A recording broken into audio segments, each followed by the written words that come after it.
Now, with that, let's jump into the quantilope platform so I can show you what this actually looks like in practice.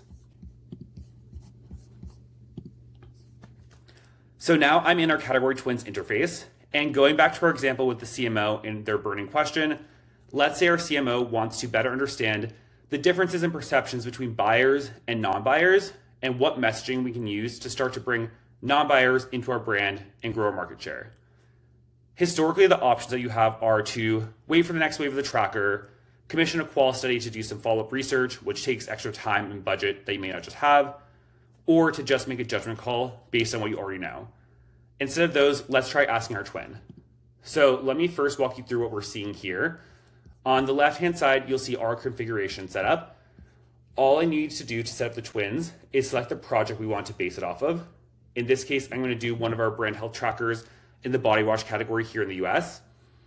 And from there, all we need to do is select what type of twin we want to talk to.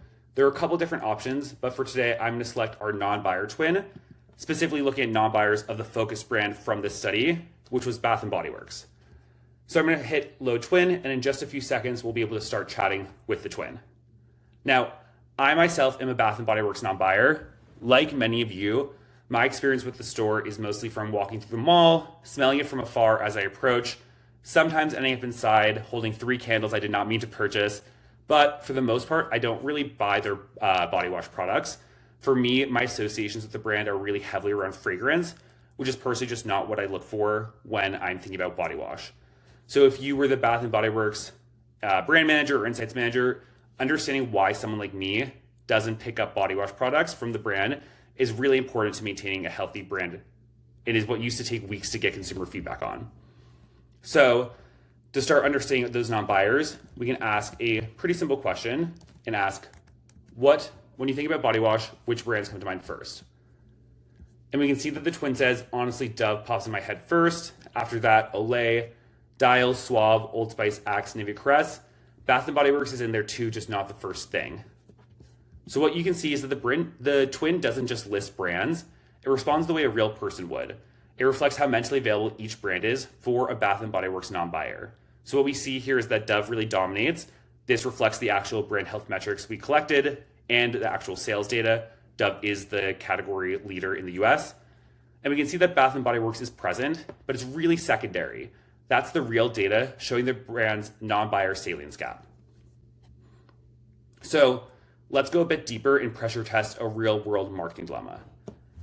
Let's imagine that our innovation team wants to launch a new product line focused on feeling fresh and clean to steal market share away from functional leaders like Dove. We can explore what that would look like and get feedback from the twins before investing a ton of time or budget. So I can go ahead and ask, Bath & Body Works is thinking about launching a product focused on feeling fresh and clean. Does that feel like a natural fit, or is it too much of a stretch? And the twin says, for me, that's kind of a stretch. I don't think of Bath & Body Works for that straight up fresh, clean feeling. They're more nice scents, smell good, pamper yourself, like when you're taking a longer bath.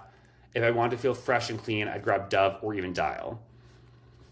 We can see that the twin expresses a lot of reluctance here about Bath & Body Works for everyday use. That maps back to the tracker's finding that the brand has mental disadvantages on those functional, routine use occasions. We can see instead that they think of Bath & Body Works for more of those nice scents, which maps back to some of the indulgence positioning that Bath & Body Works owns right now on things like to smell nice. This is where we're able to really go beyond the tracker. The twin isn't telling us what we measured. It's reasoning with us about strategic ideas and how credible they are based on how a consumer with this behavioral profile would actually react. A pushback from the twin here is just as useful as a positive reaction. It's a guardrail we're getting before budget gets spent.